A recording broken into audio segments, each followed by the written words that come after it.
Bueno, ¿les parece que empecemos? La verdad no me imaginé que eran tantos minutos. ¿No se acuerdan mis comienzos en la UBA? Tenía ahora comunitario. Presentarse, no va a pasar.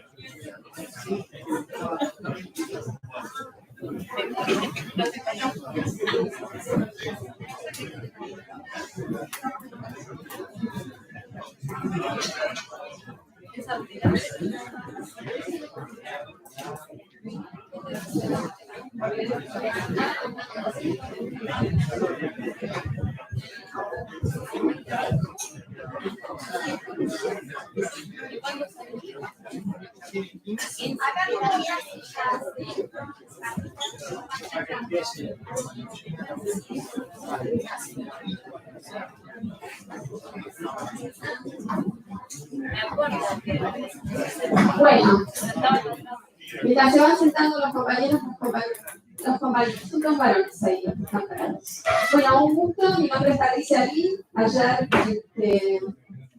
me presenté por campus. Yo soy docente de acá de UNED, aparte de que trabajo en otras universidades.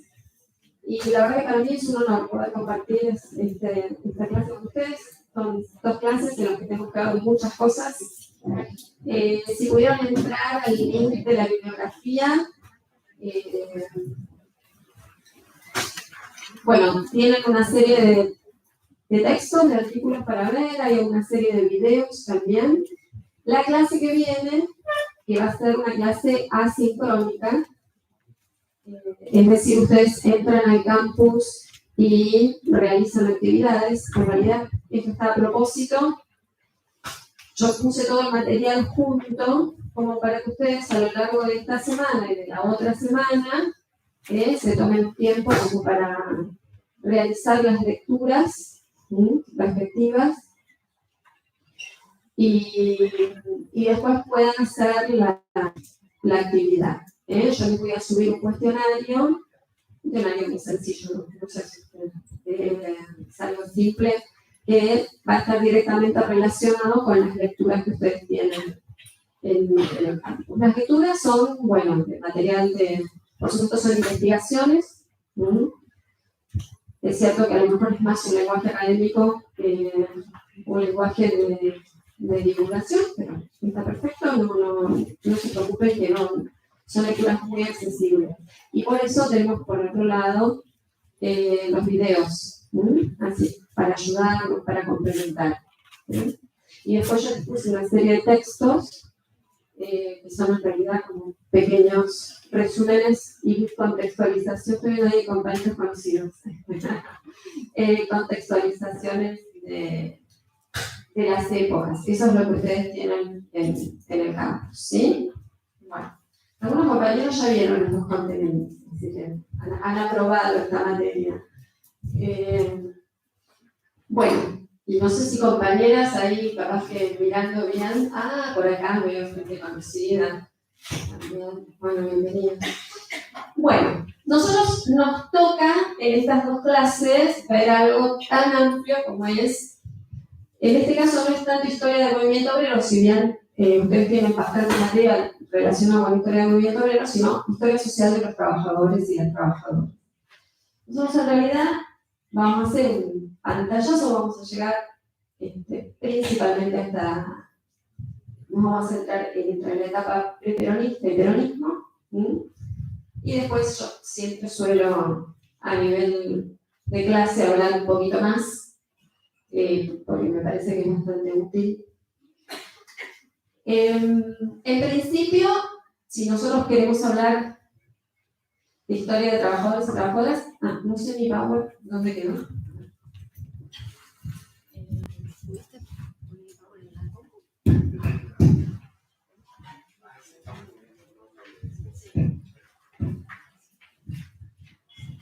Gracias. Ahora Demian nos ayuda. Bueno, en principio para pensar, a ver, ¿de qué manera, ¿no?, fue surgiendo la vida de los trabajadores en el centro de la escena política? En sí, el sector trabajador cumple, ¿no?, la clase trabajadora cumple una función dentro de un sistema, que es el sistema en el que nosotros estamos inmersos, que es el sistema capitalista, ¿verdad? Bueno, un sistema que tiene una lógica y que tiene una dinámica. En principio, podemos decir que tiene una dinámica que pasa por una relación entre capital y trabajo. Esta relación es una relación de una puja distributiva, podemos decir, donde el eje está en, bueno, de qué manera se distribuye el excedente o la ganancia que se genera. Ahora, el origen del capitalismo está basado principalmente en cambios en las formas de trabajo y en cambios en la vida cotidiana de lo que llamamos las clases populares. Pero cambios muy importantes en la vida cotidiana. ¿Por qué? Porque si nosotros pensamos en el sistema anterior, en el régimen anterior, basado principalmente en el trabajo de la tierra y con la tierra, bueno, esto implicaba un tipo de organización comunitaria y esto implicaba un tipo de vinculación con los instrumentos de trabajo y con la producción. Sí. Entonces, esto es lo primero que hay que tener en cuenta. Hay cambios que se fueron dando en el sistema productivo, en el modelo productivo, que va a generar cambios en lo social. Un gran cambio importante que vamos a encontrar, sobre todo, en general cuando se analiza el sistema capitalista, se arranca analizándolo en el lugar donde mayor desarrollo tuvo, que suelen ser los países europeos, Inglaterra, Francia. Y entonces ahí nos vamos a encontrar con que hay un proceso de migración de sectores del ámbito rural hacia lo que conocemos como el ámbito urbano, ¿no? Pero que no era un ámbito urbano como el que conocemos ahora. Era algo muchísimo más simple, muchísimo más sencillo. Estaba relacionado con las ciudades cercanas a los puertos. ¿Por qué? Porque los puertos se habían transformado en los espacios de mayor vinculación, generación comercial. Ahora, claro, cuando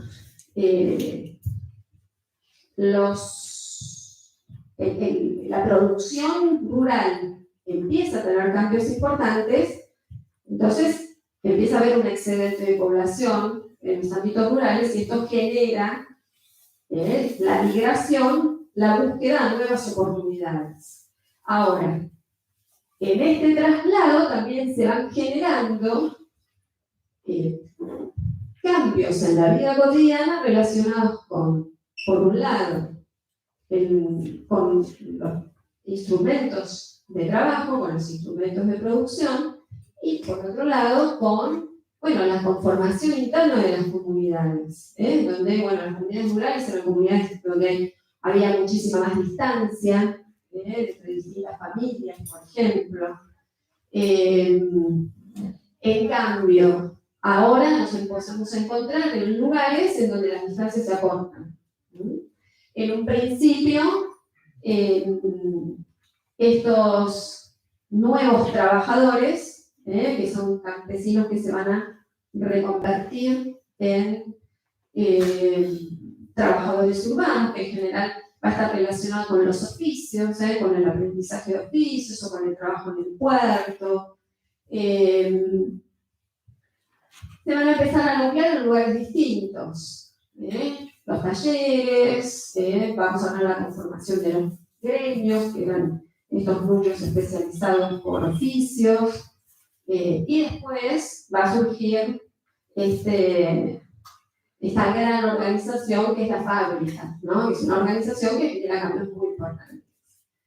Ahora, las condiciones de vida van a estar directamente relacionadas con las condiciones del trabajo. Y acá nos vamos a encontrar con grandes cambios.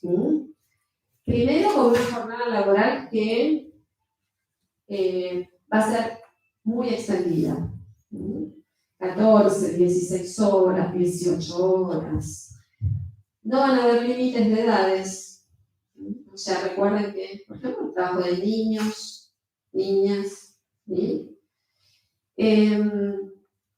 Y, bueno, determinadas cuestiones garantizadas en el régimen anterior, como puede ser el lugar donde vivir o una mínima parcela desde la cual alimentarse, tampoco van a estar garantizadas, sino que eso ahora va a ser producto de esto que se llama salario, que es esa retribución por la producción, ¿no? Por el trabajo.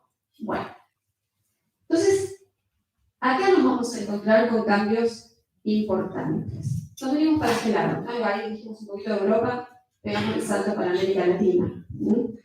En América Latina nos encontramos, mientras tanto, con los procesos de independización, ¿sí? Mientras va pasando todas estas cosas en Europa, acá, por un lado todavía sigue habiendo virreinato, estamos hablando de colonias, ¿sí? Y por otro lado estamos hablando del inicio de los procesos de independencia. Y a su vez, mientras se va desarrollando los procesos de independización, también nos vamos a encontrar con que empieza a haber la discusión en torno a, bueno, de qué manera se organiza políticamente el país, ¿no? ¿Qué tipo de organización política, administrativa va a tener el país? Bien, si nosotros pensamos en los procesos de conformación o el proceso de conformación de los estados nacionales en América Latina, bueno, va a estar muy ligado con el desarrollo del sistema capitalista, con una etapa de auge del sistema capitalista que es a partir de pasado el mitad del siglo XIX en adelante, y con una definición cuál va a ser el rol, o sea, qué lugar va a ocupar en esta división internacional del trabajo, ¿no? Entonces, en el caso de América Latina, y nosotros como Argentina vamos a ocupar el rol de proveedor de materias primas. Esto ya lo conocemos bastante, todas y todos. Bueno, pero esto va definiendo cosas. En principio, estas definiciones van a estar relacionadas con el mundo del trabajo. Porque, bueno, vamos a ver cuáles van a ser a lo mejor los trabajos más requeridos. Entonces, bueno, el trabajo en el puerto va a ser un trabajo muy importante. La comercialización de la carne, bueno, los trabajos relacionados con la industria de la carne va a ser importante. Vamos a estar en pleno desarrollo de la prensa. Recordemos que a mitad del siglo XIX vienen unos cuantos, de comillas, inventos. Es un proceso de innovación tecnológica muy importante en el transporte y las comunicaciones. Tren, telégrafo. Bueno, todo lo relacionado con la máquina a vapor. Y esto implica también, por ejemplo, el desarrollo de la prensa. Entonces, los trabajadores gráficos, que van a ser de los primeros en organizar sindicatos, por ejemplo, van a tener una presencia importante. Y por el otro lado, la gran innovación, que es el ferrocarril, que va a ir acompañado de todo el proceso de modernización que va a ir viviendo el país entre el final del siglo XIX y el principio del siglo XX, ¿no? Entonces, bueno, acá también el ferrocarril va a generar empleo. Bueno, las organizaciones relacionadas con los ferrocarriles van a tener una influencia política importante, ¿no? Una posibilidad de luchar por sus derechos también muy importante. Ahora, volvemos a las condiciones de vida. En el caso de la Argentina,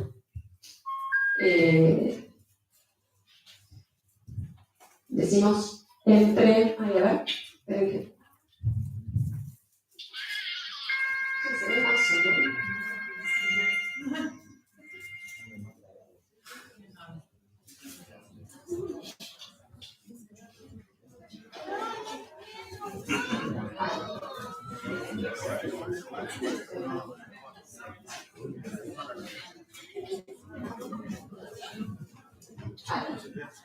No se ve bien, ¿no? No sé por qué no se ve bien.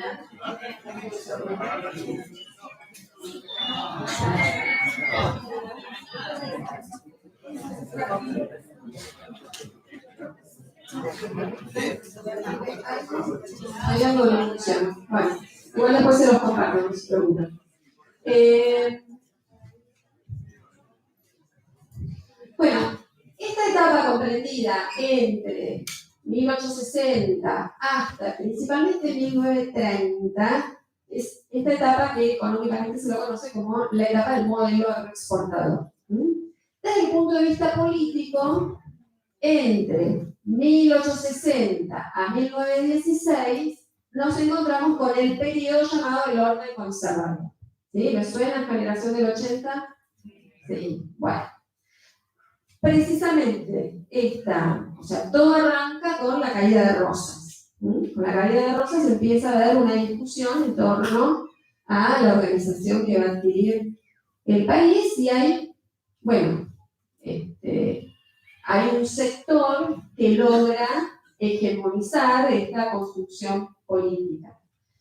Este sector va a estar relacionado, por supuesto, con la propiedad de la tierra. Entonces sabemos que la distribución de la tierra va a estar dada en el formato de latifundios, y esto va a generar una clase llamada terrateniente, propiedades de grandes tierras. Esto no fue gratuito, ¿verdad? O sea, en principio, uno de los primeros objetivos que tuvo esta generación del 80, este sector político que arranca a gobernar con Mitre en 1862, aunque había internas entre ellos, no son exactamente iguales, pero podemos englobarlos en un mismo sector. Va a estar centrada en la extensión de las fronteras territoriales que estaban habitadas por las comunidades indígenas, por las comunidades originarias. Entonces, lo voy a decir entre comillas, el indio, o sea, todos aquellos integrantes de estas comunidades van a ser vistas como un obstáculo para el progreso, son un obstáculo para la nación. Por eso no hay una, entre comillas, discusión, o no se ve mal, o se está legitimado este proceso de avance y de apropiación territorial, ¿no? ¿De qué manera se traduce en la historia o en el discurso de la época? Bueno, se le va a llamar la conquista del desierto, ¿verdad? ¿Y por qué se llama la conquista del desierto? ¿Por qué desierto? ¿Por qué dijeron ese nombre y no otro, por ejemplo? Porque todo lo que está habitado queda desierto. Da la idea de no hay nadie. La idea de que no hay nadie. Entonces, se justifica el avance. Da la impresión que eran tierras ociosas. Bueno, en realidad no, eran tierras ocupadas en el medio de todo esto y el genocidio que se produce. Y se amplían las fronteras. Esta ampliación de fronteras va a ser una necesidad. ¿Por qué? Porque es para la expansión de la producción. Ahora, otro de los problemas desde la mirada de este sector territorial va a ser el gaucho, va a ser otro de los problemas, ¿no? Un gaucho que, es el principal trabajador del modelo productivo anterior y que se revela a las nuevas condiciones. Entonces, lo que se va a llegar a la conclusión de que va a ser mejor promover el ingreso de nuevas personas. Entonces, todo lo que es la década del 70, del 80, del 90, 1900, del siglo XIX, primera década del siglo XX, es una década en donde va a haber una promoción a partir de una decisión política de la inmigración, sobre todo de inmigración europea. ¿Sí? Y entonces, bueno, la verdad que esta generación quería que viniera determinado tipo de gente de determinadas nacionalidades, ¿no? Soñaban con los ingleses. Bueno, no fue la gente que vino precisamente porque los ingleses fueron a Estados Unidos, que se sentían mucho más cómodos con el idioma, ¿sí? Más que nada las grandes corrientes migratorias ellos fueron hacia el norte. En cambio acá vinieron españoles, italianos, sobre todo italianos, ¿no? O sea, hay una fuerte corriente migratoria italiana. Los españoles también vienen, pero ya también lo tenemos desde la etapa de la colonia, ¿no? La etapa del virreinato. Pero bueno, viene una fuerte corriente de italianos. Esto genera como cierta desilusión por parte de esta clase dominante, ¿no? Hay como un debate entre ellos. Sin embargo, el flujo migratorio va a ser un flujo incesante, al menos hasta la Primera Guerra. Va a ser un flujo incesante. Y acá nos vamos a empezar a encontrar con cambios también en lo demográfico, y cambios en las vidas cotidianas. En general, lo que hacen estos grupos es instalarse también en la ciudad de puerto. Van a elegir algunas especialmente, o sea, la más fácil para venir para ellos era Buenos Aires, y en algunos casos después van a seguir para Rosario, otro para Córdoba, para Bahía Blanca. A medida, ¿no?, que se iba ampliando el ferrocarril, ¿no?, que les permitía trasladarse. Ahora, ¿qué es lo que pasa acá, ¿no? O sea, la verdad que se convoca a la inmigración, pero en condiciones muy adversas, porque no son ciudades preparadas para recibir grandes contingentes de gente. No son ciudades preparadas, y la cuestión de la vivienda va a ser un problema. Y estos trabajadores y estas trabajadoras, en general vienen más hombres que mujeres. Las mujeres vienen muchas veces, siempre es como que había alguien que iniciaba de la familia, que generalmente era el varón, que iniciaba el camino y después buscaba el resto. Oye, muchos ya formaban familia acá directamente. Bueno, se van a ir agrupando en base a las propias comunidades. Eran como los primeros de esas nacionalidades, después eran anfitriones del resto de sus compatriotas que llegaban, y se iban a ir armando diversos barrios, se iban a nuclear en diversas incluso sociedades. Entonces, que a su vez no es que estaban aisladas, sino que van a convivir con las otras nacionalidades. ¿Qué traen estos trabajadores? Bueno, traen sus conocimientos, su expertise de sus países de origen, y sí, efectivamente tienen una calificación para las expectativas que tenían estas clases dominantes, ¿no?, que promovieron esta migración.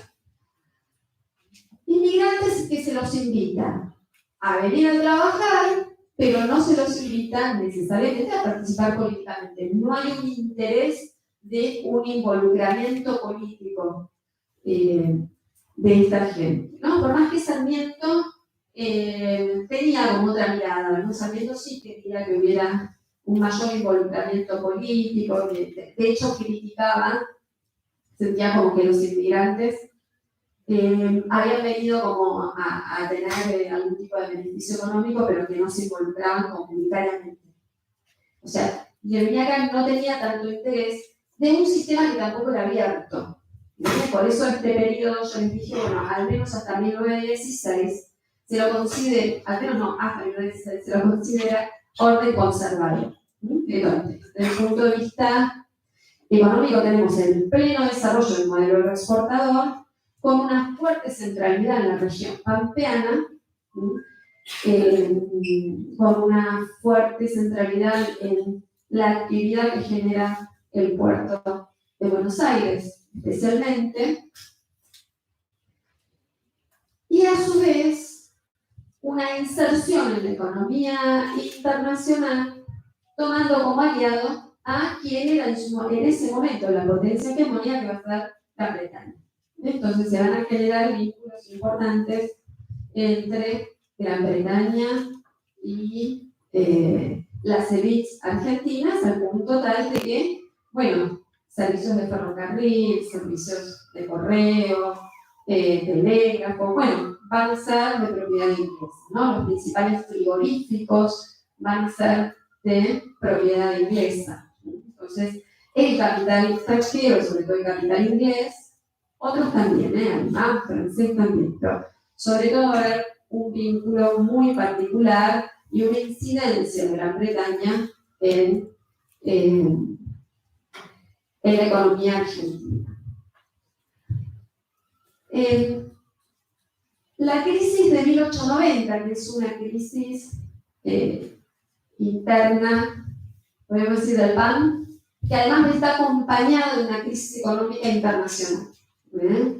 Hay una crisis muy importante que se da en el sistema capitalista, que es la crisis de 1873, que genera como, la verdad que va a tener un impacto muy fuerte. A esto se le suma una crisis financiera, y esto tiene repercusiones internas. Y esas repercusiones le tocan especialmente a Juárez Celma. Y ya la década del 90 va a ser una década donde hay un poco más, donde hay más demanda de movilización política y hay más movilización política, ¿no? La década del 90 arranca con la Revolución del Parque, que en realidad deja huella, porque eso es innegable que dejó una huella, pero mucho no cambió la cosa, ¿no? O sea, siguió gobernando el PAN al menos hasta 1916. Ahora, sí nos vamos a encontrar con que ya hay protestas obreras, hay ya un avance en las organizaciones obreras, que los propios trabajadores empiezan a cuestionar sus condiciones, empiezan a tener otras demandas.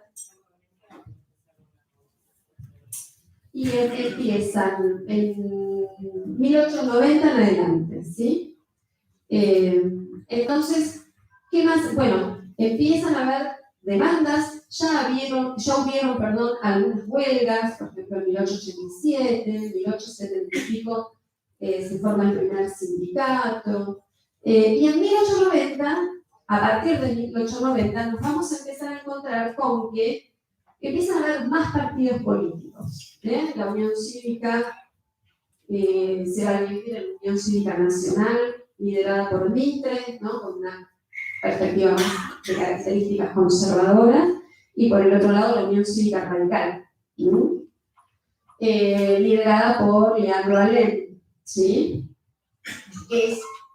Que fue uno de los principales referentes de la Revolución del Parque, el referente tradicional, podríamos decir. Bueno, después va a surgir, al poquito tiempo, a los pocos años, se organiza el Partido Socialista. El Partido Socialista es el que, bueno, va a empezar a intentar instalar en la agenda cuestiones relacionadas con las condiciones de trabajo, ya sea las condiciones de las mujeres en el trabajo, las condiciones de los niños. Uno de los primeros ejes de lucha de los y las trabajadoras va a ser la jornada de trabajo.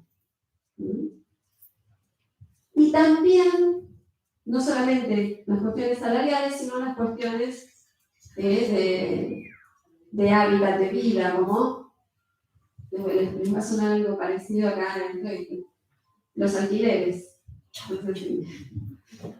Los alquileres va a ser un tema, va a ser una demanda de las y de los trabajadores, de las familias. Alquileres muy altos, incluso los costos de las piezas eran, ¿no? Las piezas en los conventillos, los hoteles eran costos altísimos, y acá nos vamos a ir encontrando con movilizaciones en ese sentido.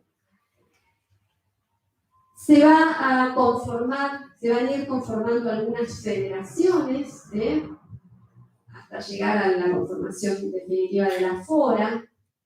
Ahora, la década del 90 y la primera década del 1900 es una década de mucha movilización, ¿no? Y entonces, ¿qué es lo que pasa con el sector dominante, ¿no? ¿Qué pasa con este PAN, con este sector conservador? ¿Qué es lo que decide, ¿no? Si decide incorporar estas demandas y atenderlas y encauzarlas, o directamente las desconoce o las reprime, ¿no? Entonces, así como al principio el enemigo va a ser el indio, que yo les contaba, ¿no? El indio, entre comillas, las comunidades originarias van a ser vistas como el obstáculo al progreso. Bueno, los trabajadores van a ser vistos también ahora como un obstáculo al progreso. Y en realidad, principalmente, y ahora lo voy a asociar con las corrientes migratorias, sobre todo los inmigrantes. En la organización de trabajadores va a haber mucha presencia del anarquismo. Los socialistas van a tener una incidencia en las organizaciones, esto es central, con una mirada más de incluirlos en el sistema político. Esta es una lógica. En cambio, los anarquistas lo que van a plantear es que hay que cambiar el sistema. O sea, que no se puede ser parte del sistema, sino que hay que cambiar el sistema. Entonces, ahora el anarquismo va a estar promovido principalmente por muchos de estos inmigrantes que en realidad venían perseguidos políticamente de sus países. Y acá vamos a tener algunos referentes importantes del anarquismo que van a ir generando esta organización política que van a dejar una huella, al punto tal incluso de conectar estas organizaciones a nivel internacional. ¿Sí? Entonces, ya nos vamos a encontrar con un siglo XX distinto. ¿Cómo le responde este orden conservador a este avance tan importante en la organización? Le va a responder con la ley de residencia. La ley de residencia va a ser una ley mediante la cual el Estado tiene el derecho de expulsar a todo aquel que estuviese involucrado en actos de alteración del orden. Esto fue como un tipo de decisión direccionada especialmente para los militantes políticos, los militantes sindicalistas, sobre todo el anarquismo.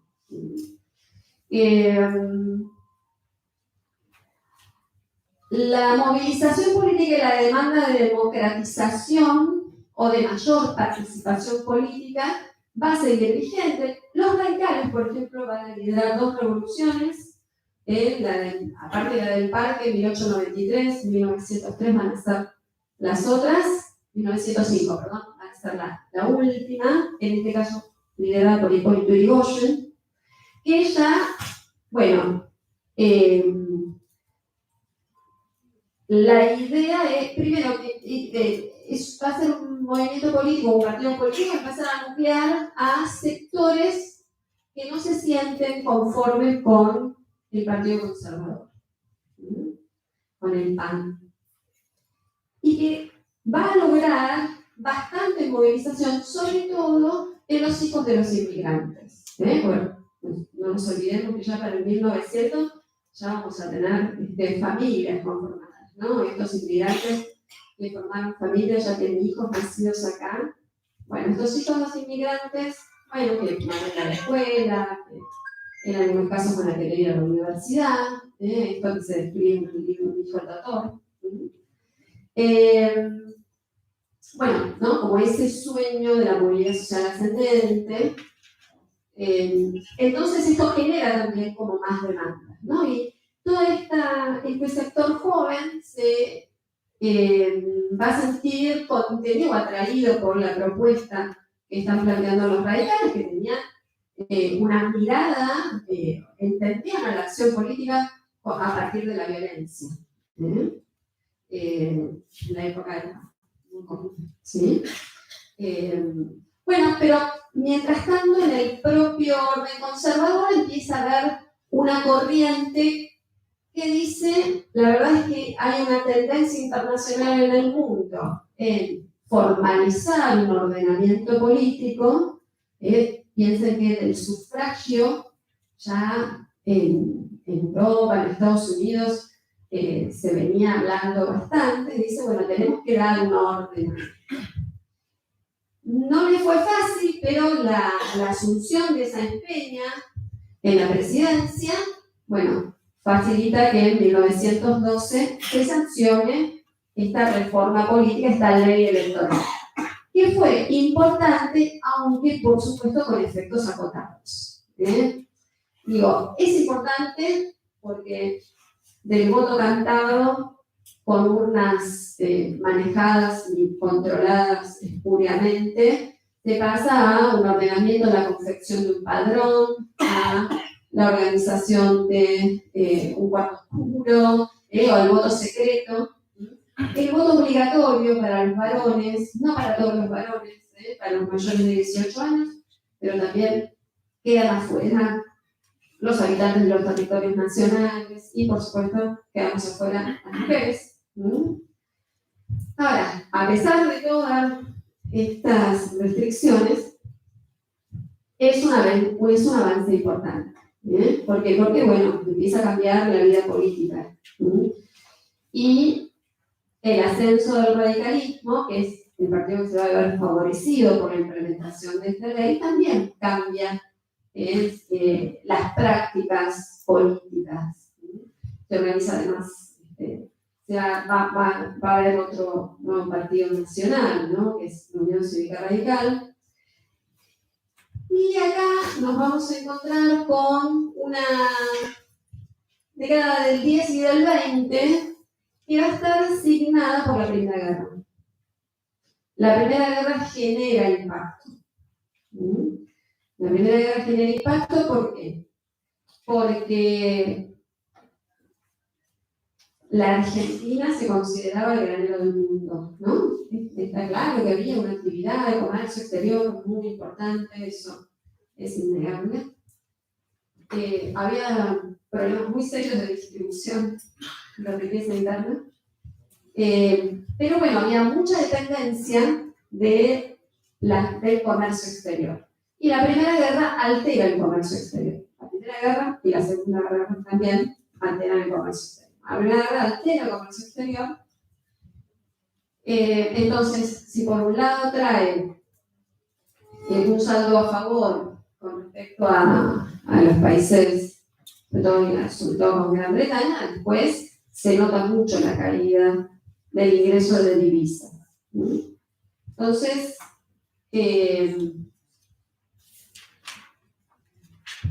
paralelamente a esto, Irigoyen se encuentra con una intención. A ver, Irigoyen llega al gobierno, la verdad es un partido que no tiene experiencia previa en gestión, algo nuevo, que llega a gobernar, no llega con una amplia mayoría, sobre todo en los primeros años, después sí se transforma en una amplia mayoría, pero llega con cierto poder limitado y tiene que construir ese poder, tiene que ampliar ese poder. Ese es el gran desafío que va a tener Irigoyen. Y una de las intenciones que va a tener Irigoyen es tratar la situación de los trabajadores. Por supuesto, con algunos gremios se va a llevar mejor que con otros, ¿no? Todo depende. O sea, por un lado entendía que en el campo de los trabajadores tenía una gran competencia con el Partido Socialista, en donde hay una competencia electoral, y por el otro lado con los anarquistas va a haber como una relación de enfrentamiento bastante fuerte.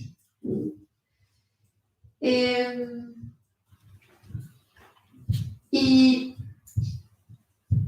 hay algo que instala Irigoyen, que es esta idea de la mediación, del Estado articulando las demandas, en esta puja, vuelvo a la puja distributiva que yo les decía, que es el tipo de relación que hay entre capital y trabajo en el sistema capitalista. Entonces Irigoyen intenta instalar en algo más acotado, con algunos convenios colectivos, toma algunas decisiones más favorables a los trabajadores, y esto va a ir generando como una reacción por parte del empresariado, donde van a empezar a mirar a Irigoyen con cierta desconfianza, ¿sí? Ahora, por otro lado, también es cierto que Irigoyen procede de las clases medias, tampoco es el radicalismo a ser un partido que represente a los trabajadores, por más que tenía en su electorado muchos trabajadores, o sea, no es su intención política, ¿no? Entonces, la verdad que le va a tocar conflictos muy fuertes. Uno va a ser el de la Semana Trágica, de los trabajadores de los talleres Bacena.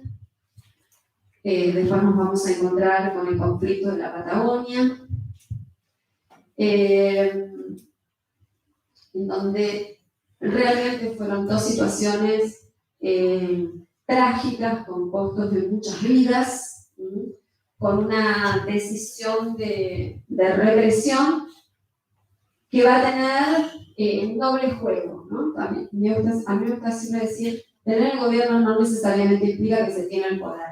El gobierno es una parte del poder. Uno de los problemas que tuvo Irigoyen es que las fuerzas de seguridad fueron creadas por el Partido Conservador, ¿no? Y respondían a las necesidades de esta clase dominante, ¿no? Sobre todo económicamente. Entonces, tanto en la represión de los talleres Bacena, ¿no? De la Semana Trágica, como en la Patagonia, lo que se puede ver es que hay este entrecruzamiento a partir del cual los propios empresarios, los propios grupos empresariales financian una organización parapolicial que fue la Liga Patriótica. Entonces, ahí hay como un entrecruzamiento entre lo formal, la represión formal y la represión ilegal, que llegó a ese descontrol político que fue sobre todo en Buenos Aires, y el costo político que implicó la represión en la Patagonia, al punto tal de dejar una memoria hoy día en esos territorios. Ahora, ¿qué va pasando en la vida cotidiana, ¿no? De los y las trabajadoras? Bueno, la verdad que tanto el 1880, la década del 80, la década del 900, son décadas de prosperidad, hasta el estallido de la Primera Guerra, en donde, bueno, la Argentina de 1870 no va a tener nada que ver con la Argentina de 1910. Se nota eso en la configuración urbana, en el Producto Bruto, en la vida cotidiana, o sea, son realmente lugares diferentes. La década del 20 es una década, hasta el estallido de la crisis, del 29, también va a ser una década en donde hay prosperidad y en donde se van a ir desarrollando diversas situaciones de conflictos y de demandas obreras y de demandas que un poquito antes del 20, sería durante el primer gobierno de Irigoyen, también de demandas de mayor participación política, ¿no? Que va a venir del lado de los trabajadores. Hay una oleada de huelgas en 1917, donde el principal exponente, o bueno, los casos así emblemáticos, son más, pero el caso emblemático es el de la huelga ferroviaria, del 17 y 18. Y por otro lado tenemos el caso de las universidades, de la Universidad de Córdoba, que va a dar origen, ese levantamiento en la Universidad de Córdoba, va a dar origen a la reforma universitaria. Y paralelamente a esto, las sufragistas, que las sufragistas vienen impulsando el voto femenino desde antes, pero el escenario de la democracia hace que cobre más fuerza esta demanda del voto de las mujeres y la inclusión de las mujeres a la vida política. Mujeres que están en el mercado de trabajo, mujeres que van a insertarse en el mercado de trabajo bajo serias condiciones de desigualdad. Y esto va a ser como un problema estructural que caracteriza el mercado de trabajo hasta en la actualidad. Todavía tenemos una brecha importante de los ingresos entre mujeres y hombres, sobre todo también en el tipo de trabajos en los que se insertan las mujeres, que en general se van a insertar en trabajos que van a estar menos remunerados y en determinados rubros, mientras que van a haber otros rubros en donde vamos a encontrar principalmente varones, en los rubros industriales, mientras que en aquello relacionado con servicio, con tareas de cuidado, lo administrativo, educación, ahí vamos a encontrar actividades altamente feminizadas. Acá tenemos una cuestión estructural y en lo que respecta a la década del 20, bueno, van a plantearse nuevas demandas en torno a la jornada de trabajo, en torno a la jornada de trabajo de las mujeres y de los niños, de forma tal de plantearse la erradicación del trabajo de los niños.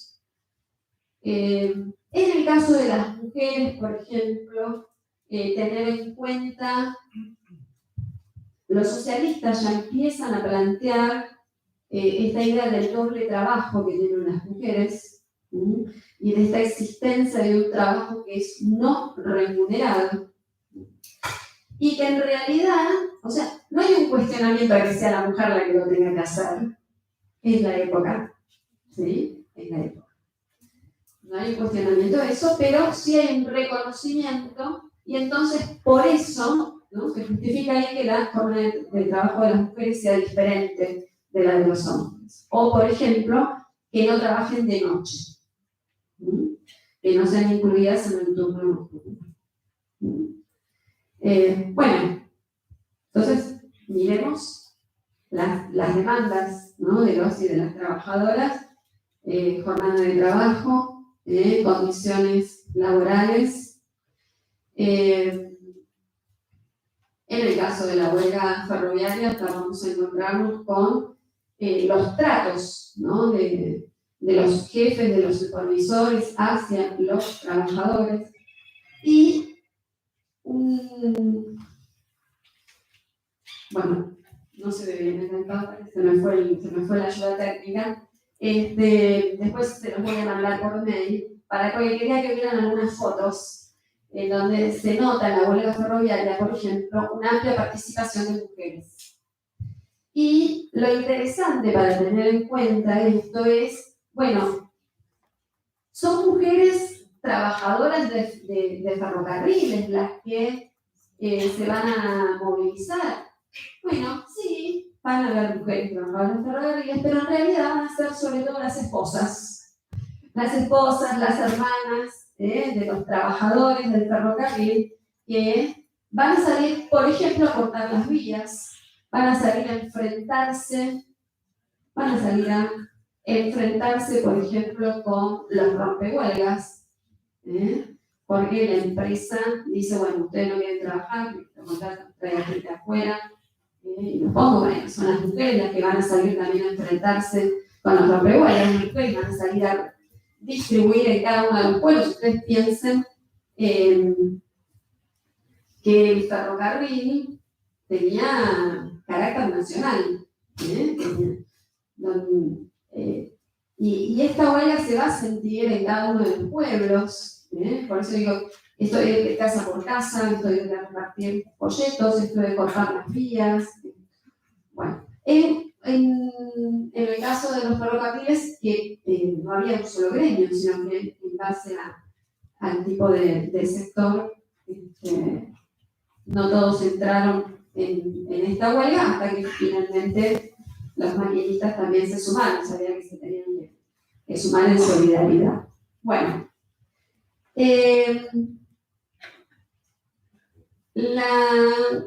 las condiciones salariales, por ejemplo, los trabajadores ferroviarios eran condiciones salariales importantes.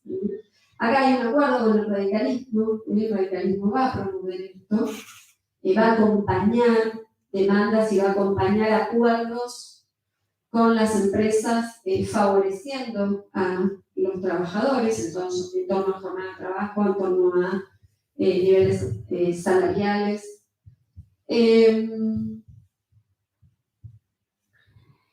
Y se viene la década del 30. Bueno, la década del 30 es una década que va a estar signada, los historiadores dicen, por una doble crisis. Una crisis política, que es nuestro primer golpe de Estado. Acá se inicia una historia muy triste, que son las de los golpes de Estado. Es el golpe de 1930 a Hipólito Yrigoyen. Y por el otro lado, la crisis económica, que en realidad es una crisis internacional. Es una crisis internacional que repercute localmente, que es la crisis de 1929, la de Wall Street, ¿sí? Que genera que, bueno, ante una Europa que todavía se estaba intentando terminar de recuperarse de la Primera Guerra, no está en condiciones de poder equilibrar el desequilibrio que se genera en Estados Unidos por la especulación financiera. Bueno, la crisis del 29, ¿vieron que ahora se habla mucho de liberalismo económico? La crisis del 29 es una crisis generada por el liberalismo económico. El liberalismo económico termina en crisis. La desregulación a mansalva, sin ningún tipo de encuadramiento por parte del Estado, termina en crisis. Esa es la gran lección que deja la crisis del 29. Algunos economistas, como por ejemplo John Maynard Keynes, va a decir la economía de casino. ¿Por qué? Porque en la crisis del 29, quienes generaron la crisis va a ser el sector financiero. El sector financiero es el que genera la crisis. Y esa crisis especulativa generada por el negocio del capital financiero, va a haber otro economista llamado Hodgson que va a decir los parásitos de la economía, le va a decir a la aristocracia financiera, allá por 1905. Bueno, este sector financiero, que es esta idea de la plata que genera plata, ese excesivo marco de desregulación, bueno, generó esta gran crisis que tuvo distintos componentes. Arranca con la especulación financiera, pero también se va a centrar en otra situación, que es la mala distribución de la riqueza. Porque no es un tema del problema de producir. De hecho, va a haber una acumulación de stock, va a haber un exceso de producción. El problema con el que se va a encontrar el sistema capitalista en el 29 es que no hay una demanda que pueda absorber todo ese excedente de producción. ¿Qué no es excedente? Era la producción disponible. ¿Por qué? Porque los salarios de los trabajadores eran salarios muy bajos. Entonces, ahí empiezan a haber una serie de economistas que plantean la necesidad de, Bueno, fomentar, por un lado, el pleno empleo. La crisis del 29 generó un desempleo masivo. Al punto tal que en Estados Unidos el desempleo ronda el 25% aproximado, ¿sí? Y van a haber escenas de gente haciendo fila para pedir un plato de comida, como especie de ollas populares. Bueno, eso le pasó también en Estados Unidos, allá en el 30. ¿Sí? Y una de las lecciones, ¿no? Esto tuvo un impacto en el sistema, fue un shock incluso para la burguesía. Una de las lecciones que deja esta gran crisis, primero es que el capitalismo tiene crisis recurrentes, entonces la pregunta es de qué manera hacemos para que estas crisis sean menos dolorosas o que hayan mayor amplitud en los periodos de estabilidad. Y la otra es que cuando se da esta crisis no se puede dejar a la gente suelta, así como así, ¿no? Tiene que haber desde el Estado un conjunto de políticas de seguridad social para contener los efectos de esta crisis. Y de ahí vienen los subsidios, subsidio al desempleo, subsidio a la pobreza. Esa es la función que empieza a cumplir principalmente el Estado a partir de la lección que le deja al sistema capitalista la crisis del 29. Por eso es tan importante el Estado, ¿sí? ¿Qué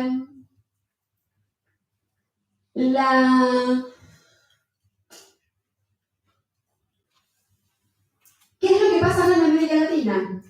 Bueno, en América Latina, en Argentina, por el va a tocar Irigoyen. Irigoyen, que viene a ganar las elecciones con más del 60% de los votos, le toca una situación bastante compleja.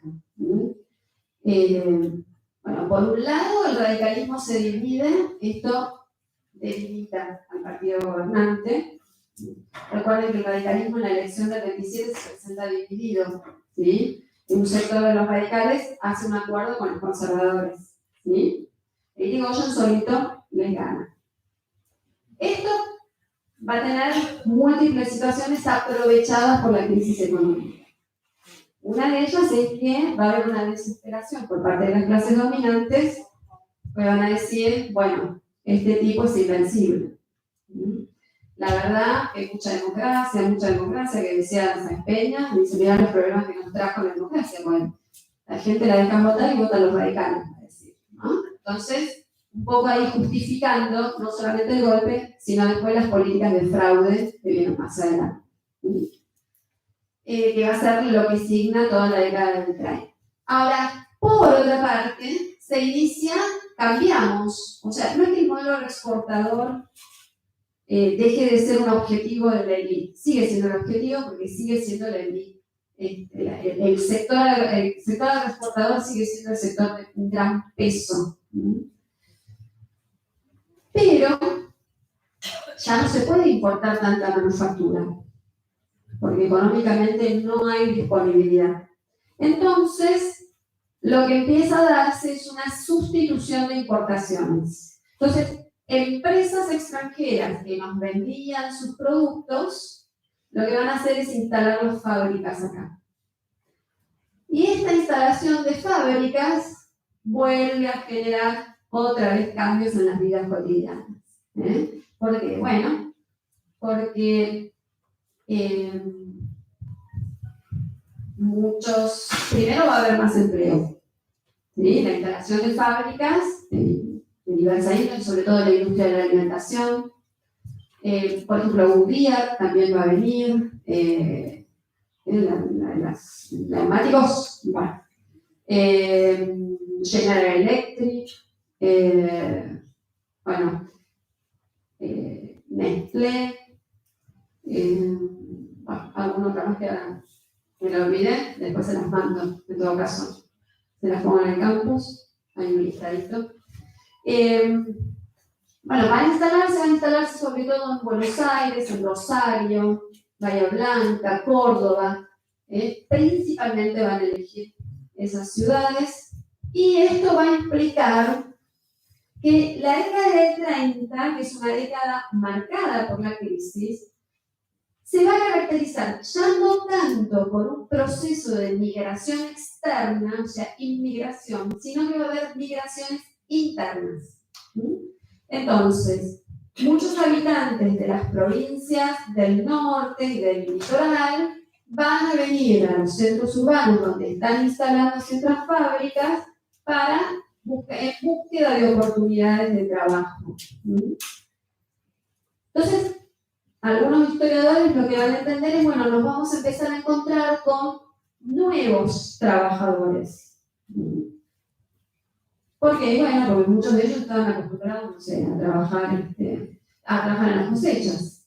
Entonces ahora vienen y se van a reconvertir o van a aprender los oficios y van a trabajar en eso. ¿Sí? Ahora, paralelamente a esto, bueno, la década del 30, por ejemplo, si uno lo piensa de vida cotidiana, a nivel de vida cotidiana, es una década de innovación tecnológica, por ejemplo, de desarrollo de las industrias culturales, el efecto de la radio, por ejemplo. Y ojo, que el efecto de la radio y las posibilidades para la organización política tienen una incidencia. Porque ya ahora va a haber la posibilidad de comunicar masivamente. Por otra parte, bueno, todo el desarrollo de la prensa.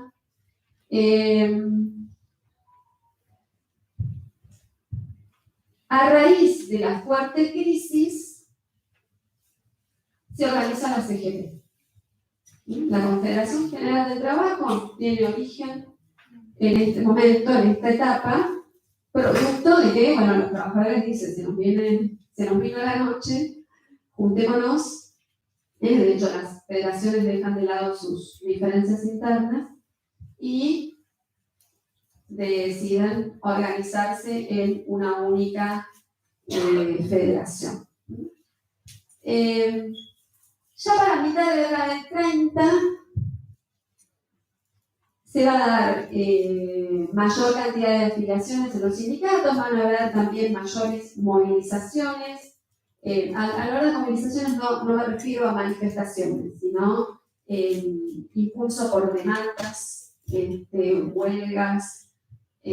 O sea, los sindicatos incluso van a tener más poder que el que tenían a lo mejor en la década del 20. O sea, porque también va a crecer el número de trabajadores y trabajadoras. Ahora, las demandas por las condiciones laborales siguen en pie. Sobre todo porque la década del 30 es una década que se caracteriza por un fuerte proceso de concentración del ingreso.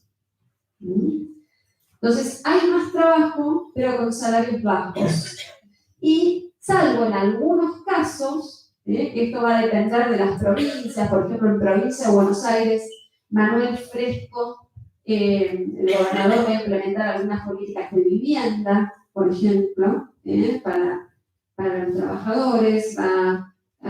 En algunos casos se llega a acuerdos con determinados gremios, mejor más dialoguistas, que van consiguiendo mejores condiciones. Mientras tanto está funcionando el Departamento Nacional del Trabajo. El Departamento Nacional del Trabajo es un departamento que tiene injerencia sobre todo en lo que es la Ciudad de Buenos Aires y en los territorios nacionales, que es una entidad más que nada de investigación. Va a producir importantes informes, el más conocido de ellos es el de Viale-Macé, donde hay todo un análisis estadístico de las condiciones de los trabajadores y las trabajadoras en la época. Ahora, la década del 30, ante tanta concentración del ingreso y la aplicación del fraude, es una década en donde hay un fuerte divorcio con lo político.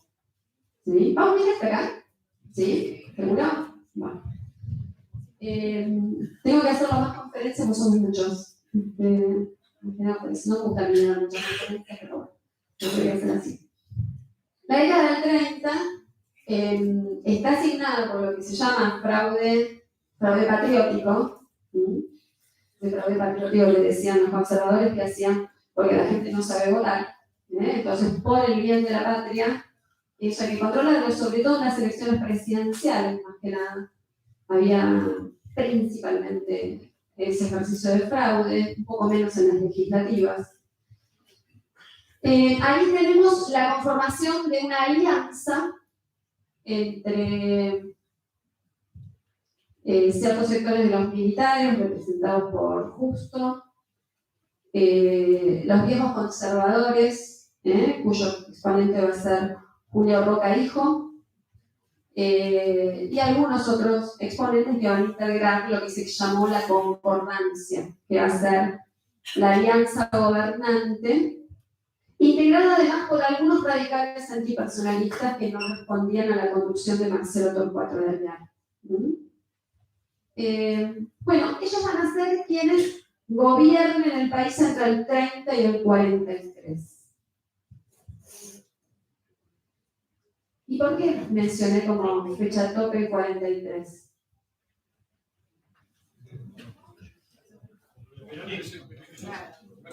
¿Qué pasa el 4 de junio del 43? 4 de junio del 43 se produce el golpe de Estado. Un golpe de Estado que, integrado por un grupo de militares, también militares, un componente muy fuerte nacionalista e industrialista. Eso sí, es un componente que tiene anticomunista. Y sobre todo al principio, los primeros meses de gobierno del 43, con una mirada muy represiva hacia las organizaciones de los trabajadores. Al punto tal de intervenir sindicatos, encarcelar dirigentes, reprimir fuertemente las huelgas. ¿Sí?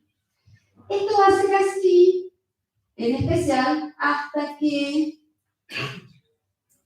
en noviembre asume Juan Domingo Perón en la Dirección Nacional del Trabajo, que lo que hace es transformarla en la Secretaría de Trabajo y Previsión.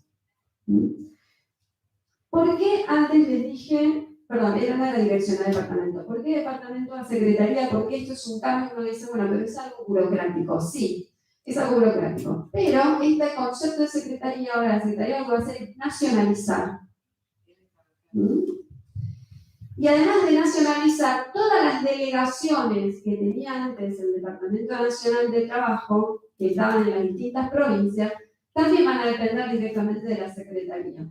Entonces, lo que se hace con la nación, por un lado, subirle de jerarquía, transformarlo en secretaría, y por el otro lado, aunque sea nacional, es que ahora ya la competencia no va a ser para cada, en ese entonces la capital federal, para capital federal y territorios nacionales, sino que ahora va a tener competencia nacional.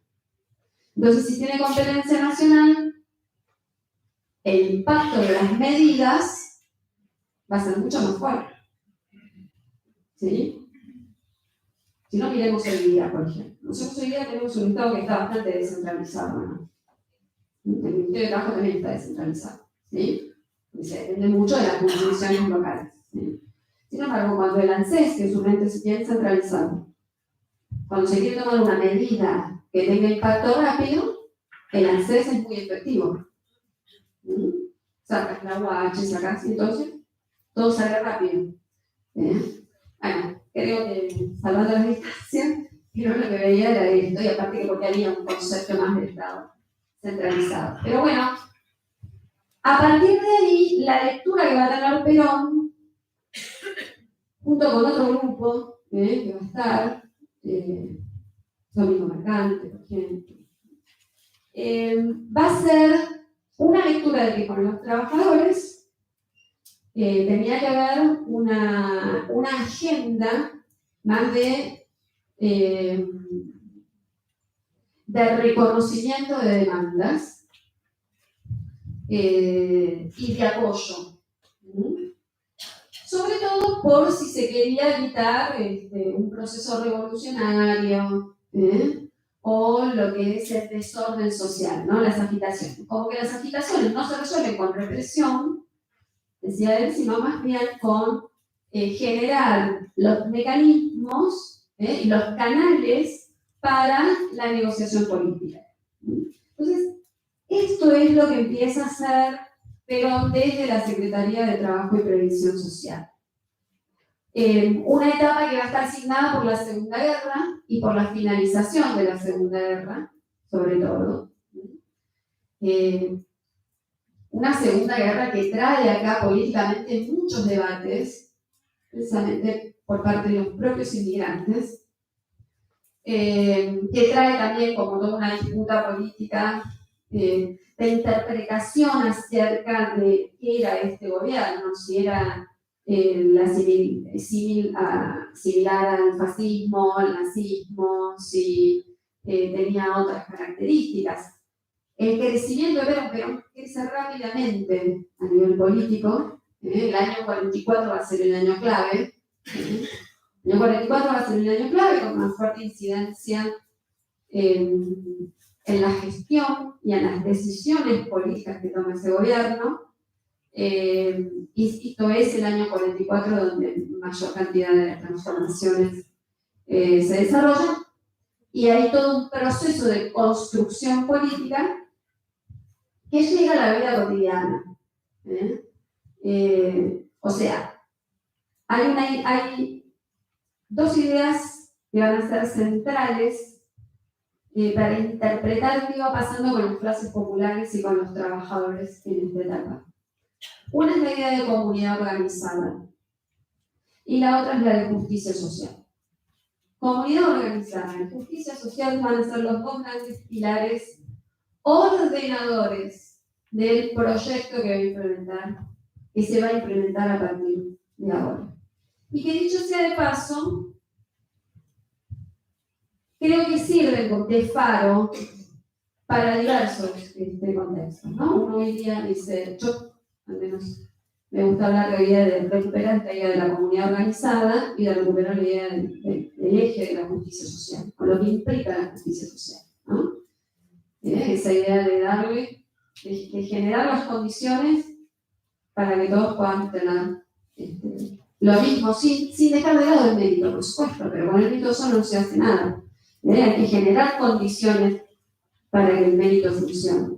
Entonces, hay algunas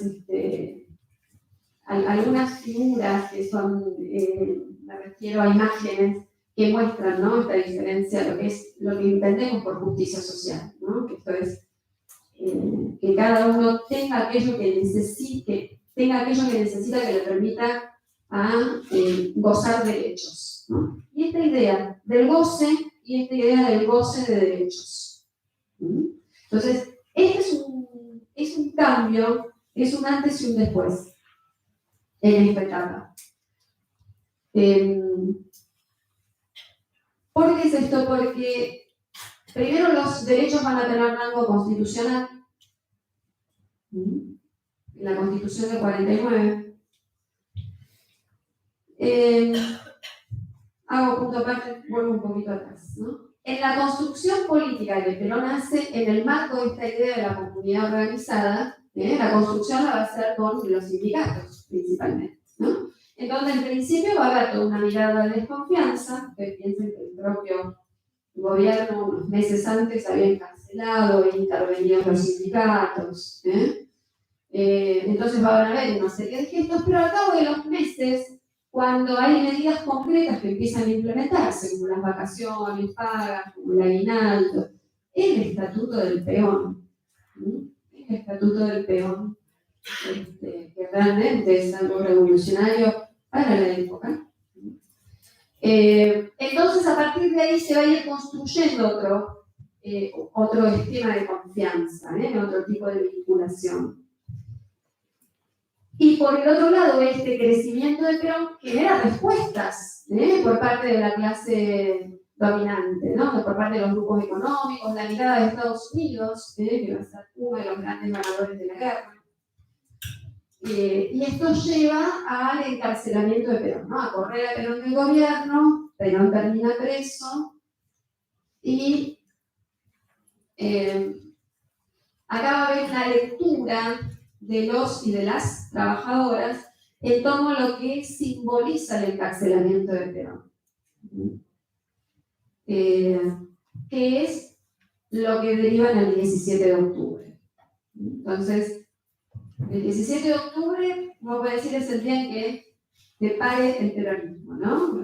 El día del parto, de donde nace el peronismo, a partir de una movilización popular que tuvo organización, pero que también tuvo espontaneidad, que tiene un rango inédito para la época, que es salir a pedir la libertad de un líder y no te vas hasta que ese líder no salió a hablar. Es que él estuvo muchas horas en la plaza.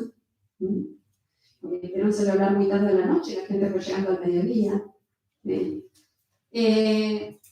El susto, el espanto que genera que vinieran los morochones a estar en tan lindo lugar que es la capital, ¿no? Con tantos eventos. Entonces, ¿no? la aristocracia y los sectores porteños de la élite se sintieron como invadidos. De ahí la idea esta de aluvión zoológico, que después quedó, ¿no?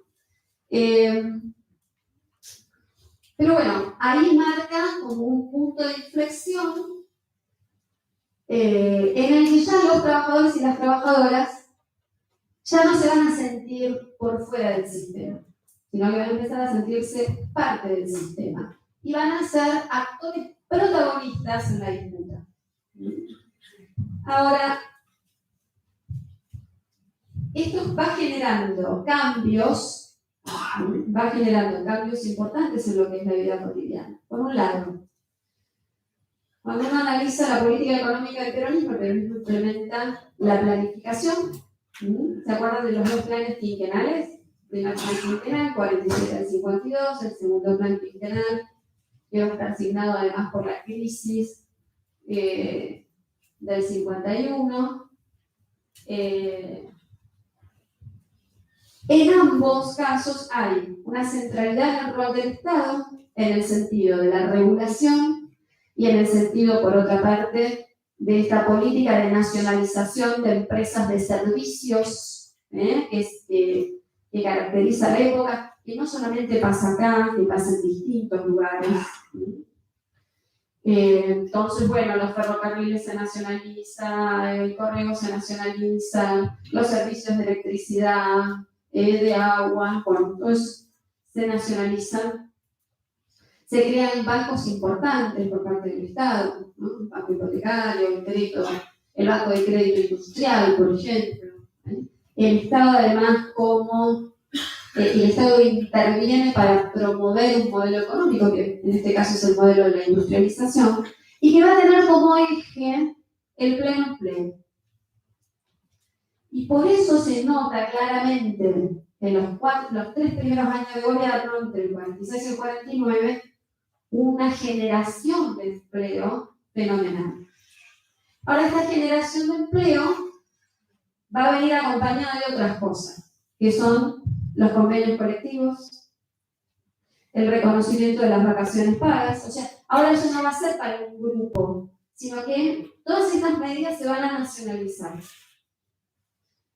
Y esto implica, en lo que es la vida cotidiana, un cambio importante, y es que los trabajadores van a ser consumidores. Entonces, lo que va a caracterizar la década del 40 y la década del 50 en adelante es el auge, el surgimiento de nuevos consumidores. A ver, ¿quién sabe cómo se enfriaban antes las cosas? Hasta mitad de los 40, hasta el 50. Alguien que haya hablado con sus abuelos. Las barras de hielo, tal cual, muy bien. Bueno, ya se van a empezar a comprar las heladeras. Entonces, por ejemplo, el rubro de los electrodomésticos, las familias de las trabajadoras van a acceder a los electrodomésticos.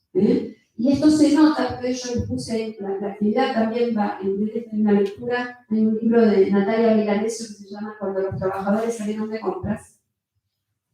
en donde ella hace un registro, presenta un registro de cómo va a aumentar el consumo, sobre todo de electrodomésticos, en el rubro de electrodomésticos, ¿no? Que además va a estar impulsado por el Estado, ¿no? Con facilidad de pago, con promoción de créditos para las empresas para que aumenten la producción y sobre todo a partir de las paritarias, a partir de las negociaciones salariales, en donde Natalia Villarecio habla de una cadena de la prosperidad, que es la justicia social. Bueno, esta cadena de la prosperidad lo que dice es, bueno, desde el punto de vista de teoría económica sería el keynesianismo, más que nada no es esto. Esta cadena de la prosperidad centrada en pleno empleo, salarios altos, consumo. Pero a su vez condiciones de trabajo, por ejemplo, jornada de trabajo, una jornada laboral que esté pautada, que esté reglamentada. Por ejemplo, las vacaciones pagas. ¿Por qué? Porque empieza a incorporarse un derecho que hasta este entonces no estaba tan usufructuado, en realidad no estaba usufructuado por los trabajadores, sino más bien por las clases altas, que es el derecho al ocio, el derecho al descanso, el derecho al disfrute, esto de ir a... los consumos culturales crecen mucho, el cine, el teatro, el irse de vacaciones. Hay incluso acá en el texto ustedes van a ver como, por ejemplo, aumentan muchísimo los alquileres de locales y la cantidad de bares y pizzerías, restaurantes, y que todo esto crece porque hay un consumo que lo sostiene. Es más, incluso con la crisis económica del 51-52, no se detuvo la contratación de alquileres de locales, por ejemplo. ¿Por qué? Porque la oleada de consumo se mantuvo, es decir, fue creciendo. Después, bueno, ¿qué pasa con las mujeres? ¿Qué nos pasa a nosotras las mujeres durante esta etapa del peronismo? Bien, las mujeres nos incorporamos al trabajo, ¿sí? Eso está claro, nos incorporamos al trabajo. También nos incorporamos a la vida política. ¿Sí? Tenemos el sufragio femenino, pero no solamente el derecho a votar, sino el derecho a ser elegidas, y vamos a tener un primer grupo muy importante, todas del Partido Peronista, que van a integrar el Congreso, un grupo de legisladoras, muchas de ellas después del 55 estuvieron presas y conformaron la resistencia. Pero además la mujer ya no es que se la saca de la tarea doméstica, ¿no? La tarea doméstica sigue, pero la mujer ahora tiene vida pública. Participa políticamente, sale a la calle a manifestar. Esta idea de que la mujer lleva la política a la mesa del hogar. La mujer tiene derechos políticos, tiene derecho a participar, a elegir y ser elegida. Bueno, ustedes saben que en esta etapa también hay un reconocimiento a los derechos laborales de las mujeres. Y acá algunos varones se van a sentir medio molestos, porque las mujeres cobran exactamente lo mismo que ellos, ¿no? Y esto fue generando un problema importante internamente. Por eso se encontró la figura de pagar un plus a los varones por tener oficio. Entonces, es muy interesante la transversalidad que tienen las cuestiones basadas en las relaciones de género. Así que miren lo revolucionario que fue para la época discutir igualdad de derechos mujeres y varones, ¿no? Sobre todo a nivel salarial. Bueno, se sanciona la ley de divorcio. Y esto, bueno, tiene que ver, claro, en el 54 se sanciona la ley de divorcio. Esto fue ya el puntapié inicial del golpe del 55, por supuesto, ¿no? Porque acá es un poco donde se genera el golpe de 1955. Bueno, por otra parte, no sé cómo vengo de hora. ¿Me ayuda con la hora? Menos 10. No, ¿en serio? Ay, perdón, los maté.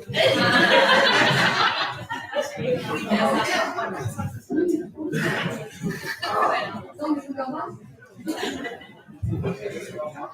8 minutos.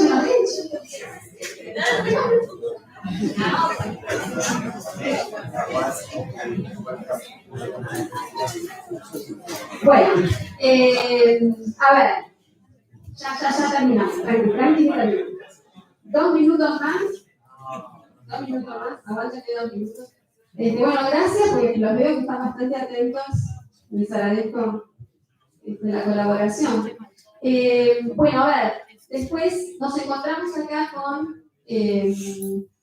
un impulso del Estado a la organización. Y ojo, esto no implica que no haya habido conflictos en por la cantidad de huelgas que hay, sobre todo el primer gobierno peronista, y después hay discusiones internas con ciertos líderes sindicales, se empieza a ver esta discusión entre si autonomía o no autonomía. Pero más allá de estas cuestiones que ustedes ahí tienen bibliografía como para poder profundizar, por otro lado hay un rol de los trabajadores, porque hay trabajadores que van a pasar a cumplir el rol de funcionarios. En los consulados, por ejemplo, en la Secretaría de Trabajo y Previsión, por ejemplo. Entonces, ya no es simplemente el rol del sindicalista, perdón, en el Congreso. Entonces no es el rol del sindicalista como demandando, bueno, se conoce tanto, ¿no? Sus sindicatos, luchan por los derechos de los trabajadores, sino también siendo funcionarios. O sea, ahí hay una incorporación a la vida política de los y las trabajadoras. Y algo que no quiero cerrar la clase sin antes mencionar. Un impulso por parte del Estado, vuelvo a esta idea de la comunidad organizada, a la afiliación sindical de los trabajadores. Eso fue una política de Estado. Al punto tal que en 1955, 54-55, si tenemos en cuenta simplemente el sector urbano, o sea, descontando el sector rural, en donde siempre tradicionalmente ha habido mucha más informalidad, no solamente los sectores urbanos, el nivel de afiliación, liderado por supuesto por la industria, pero el nivel de afiliación era entre un 50 y un 70%.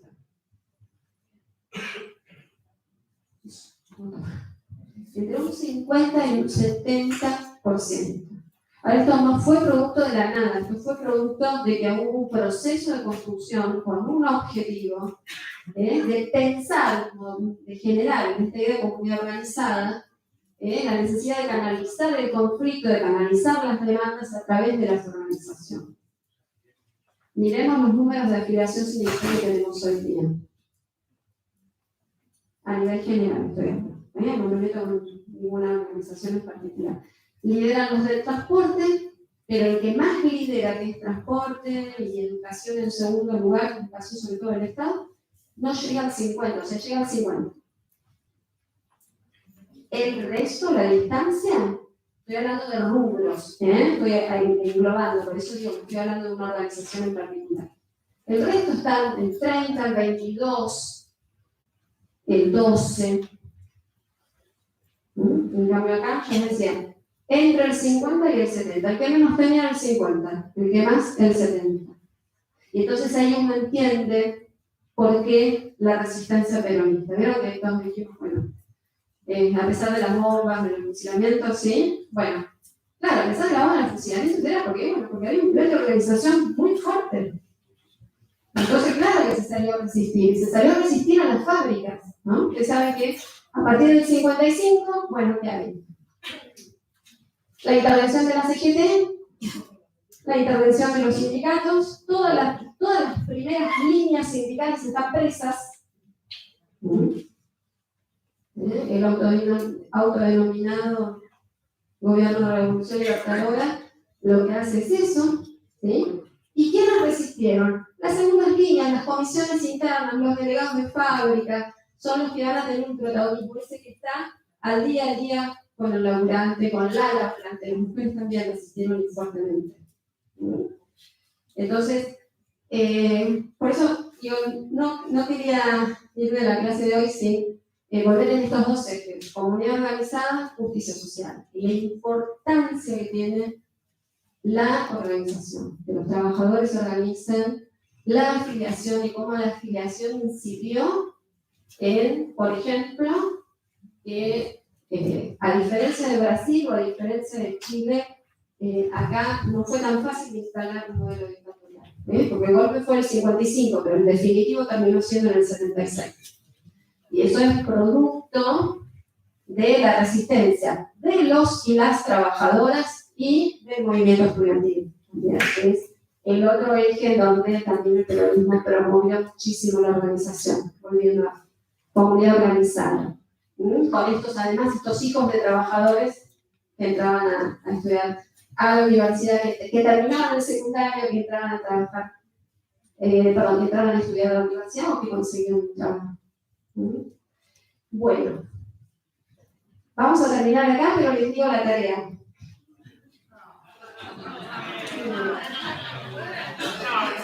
Bueno, tienen toda esta semana para ir accediendo a los materiales, a las lecturas. Hay algunas lecturas que son un poquito extensas, no me maten, lean hasta donde puedan.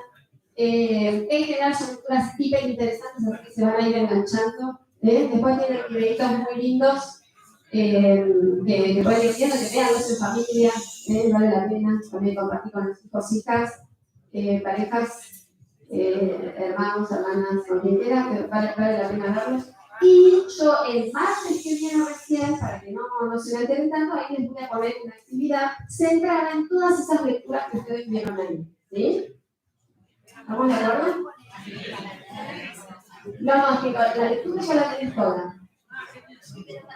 Como guía de lectura. Bueno, después veo. Sí, ok. Sí, es todo eso nada más. ¿Sí? Bueno, un gusto.